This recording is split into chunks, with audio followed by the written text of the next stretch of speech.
Hey everyone, Dr. Eric Richards back here for my second podcast, vlog, video log. Today I want to give a little bit more information about myself. I want to talk a little bit more just about kind of my background and my focus and the things that I'm into and involved with. And then I want to talk a little bit more about kind of the vision of why I'm actually really running here. So last time I talked about my platform, but I didn't really get, I guess, too deep into why I'm running. And then today I also want to talk more about children's health, just overall children's health, and kind of how I got really touched by this last 2 years, I guess. So back over to about myself. So I know last time I spoke a little bit about my practices and how I had 7 practices, and I got out of those. I sold some off. I cannibalized some others. Did the same with the gyms that I was involved with. And then along the way, I got into real estate too. So I'm pretty heavily involved with real estate now and developing real estate in downtown Woodstock at Dare Park. And then in downtown Crabapple, Market District Crabapple is a project of mine. I've got a couple others there that I'm involved with too. And then I've got some things that are coming up in Alpharetta and so forth. And I think what that means to me or why this matters is I see myself as a long-term investor into the individuals that make up these communities. So for me, it's really important that the communities grow strong and that the relationships are strong and that children decide that they think it's an okay thing to stay in the community that they grow up in. And the reason why that really is important is because of the hat that I'm wearing today. So this logo is the Buffalo Sabres. It's an NHL hockey team. I played hockey at the University of Buffalo. Hockey is my primary sport. It's my favorite sport. Of course, I also love the Buffalo Bills.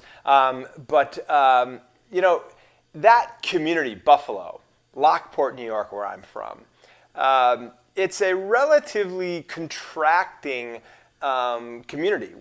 It's not expanding or it's staying the same, which is interesting in a world where we've got so many people coming into America still. In the area of Woodstock, Georgia, I've seen it just explode as of late, and in the 20 years that I've been here, 2 years that I've been here, I've seen just steady growth, and I think that's fabulous.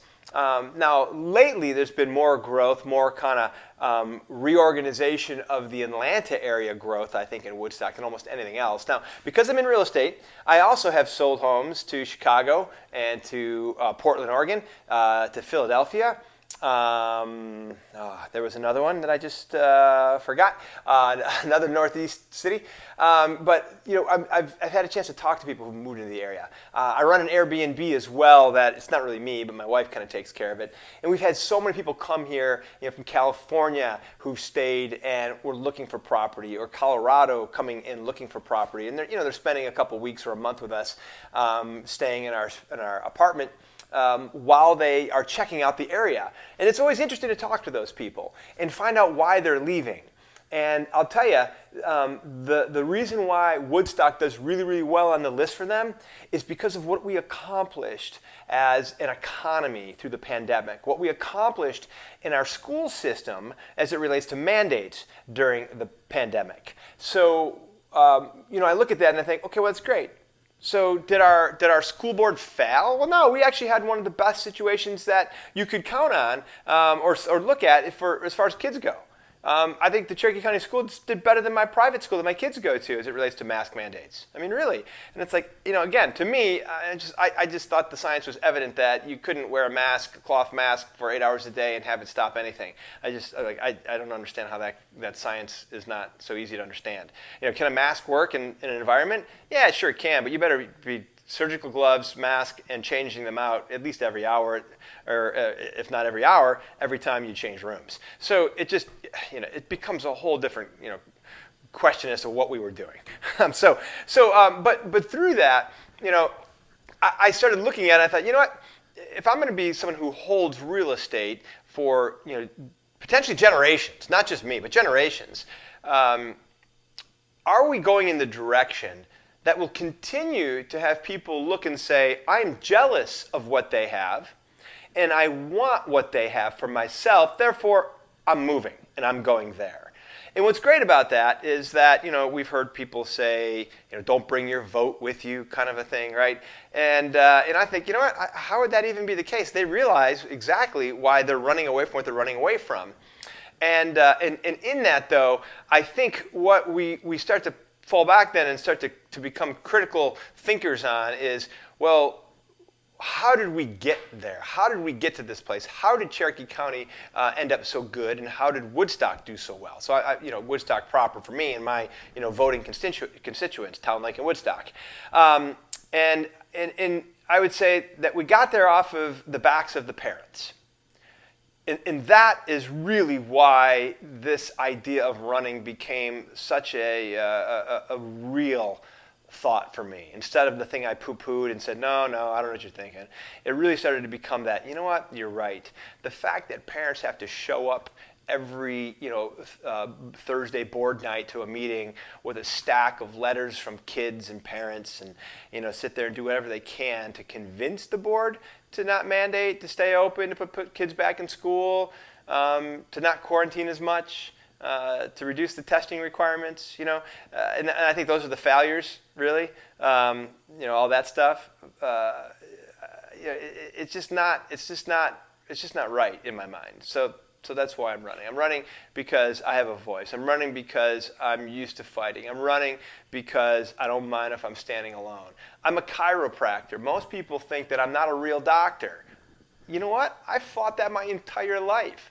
I have absolutely, not my entire life, my entire career, my entire professional career. And I have no problem with it. As I said in the last episode, I grew the practice to a huge practice in the opposition. And I have repeatedly taken on medical doctors who did not agree with what my patients wanted. And I would jump in phone calls with pediatricians. Hey, I'm on the phone with my pediatrician, and we're basically saying we want a new vaccine schedule. We want to do it slower. I don't want my child to have this many shots by the time they're 2. I want to push it out. I want to drag it out over more time. I'm like, absolutely, put them on the phone. You think they want to just listen to me? No, they don't. But what I do is I give them a very clear picture of what that patient was thinking and why they wanted it, so that they understood that what they said or what they've argued, what they said back, wasn't going to win them over. So it was either kick them out, which happens a lot, or accept it. And I think that's really important right now. I think it's important to be able to fight for what we believe in and fight for our rights, but to do it in a way that's civil and logical, that's based upon intellectual thought process, critical thinking, intelligible communication, and articulation. I think those things are critical for us right now. And I mean, ultimately, I want to go into the situation, and I want to not fight in a way that creates opposition. I want to fight in a way that creates an ideal or a standard that hopefully others can aspire towards. That's what I'm looking for. I mean, I don't know. I wish more politicians worked that way. Let me just say it that way. I'm not a fan of the current administration, but I wasn't a fan of the previous administration's communication style.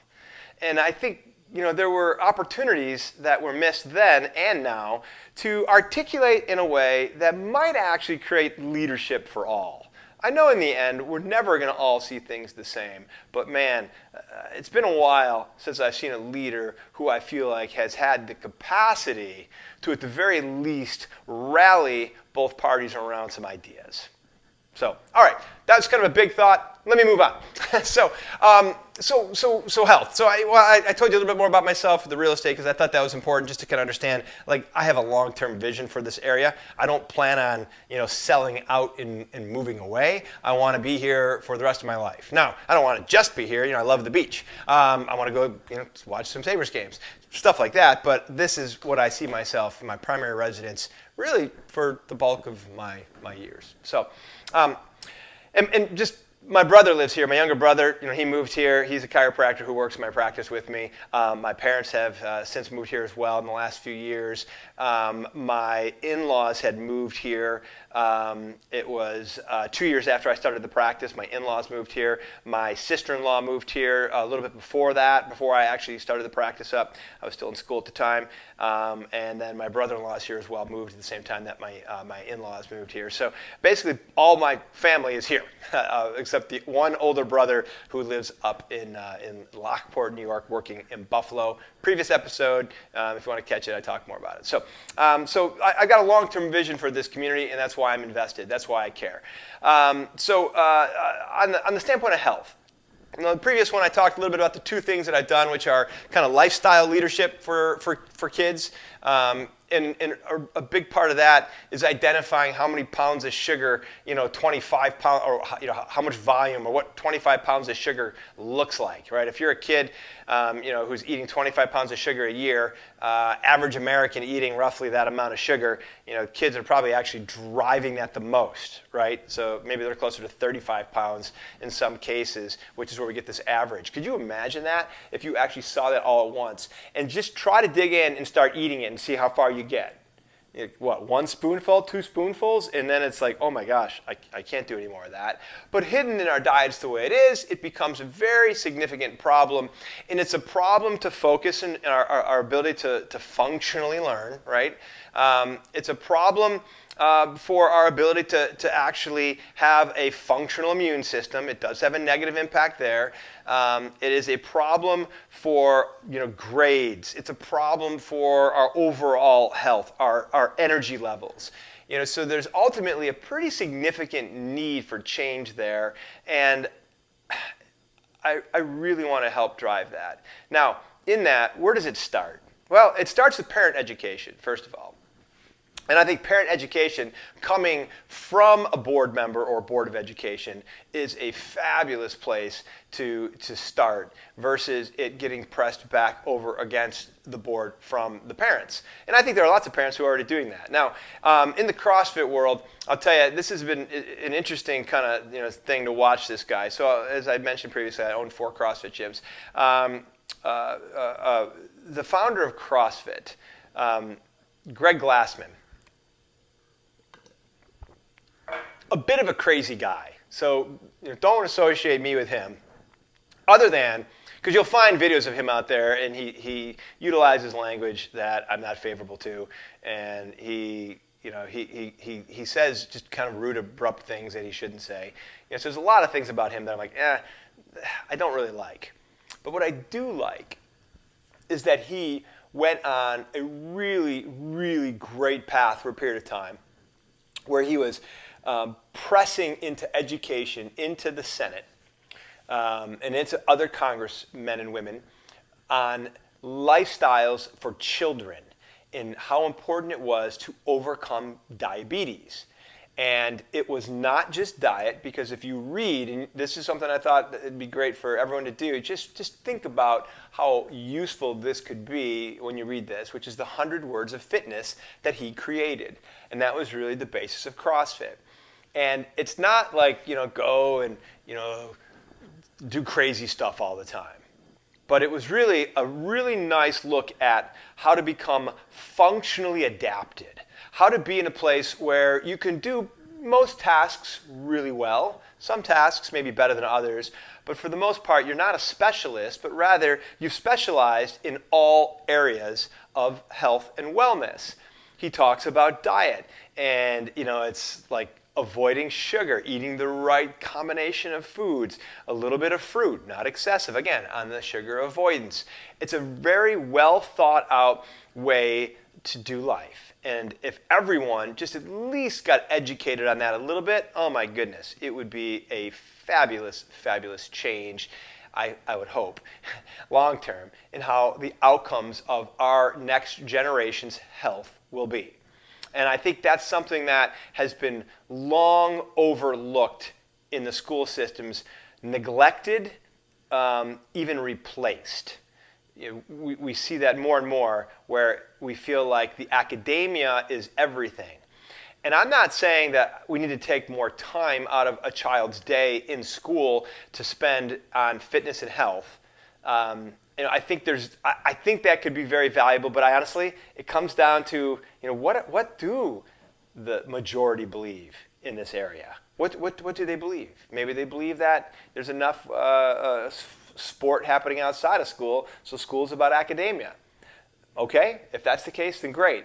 But what I believe should happen, though, is education, not only with the child, but with the parent, to understand the value that recess can achieve, the value of sport and fitness can achieve in improving a child's ability to focus, and a child's ability to retain and to prosecute the lessons that are being presented in a day to the point of having critical identifying factors so that they now can go into their homework and do it without assistance, right? They can understand it. Where many times this made lots of sense 3 hours ago, but right now as I'm staring at it, I have no idea what I'm looking at. And I think that is a huge, huge problem in today's youth.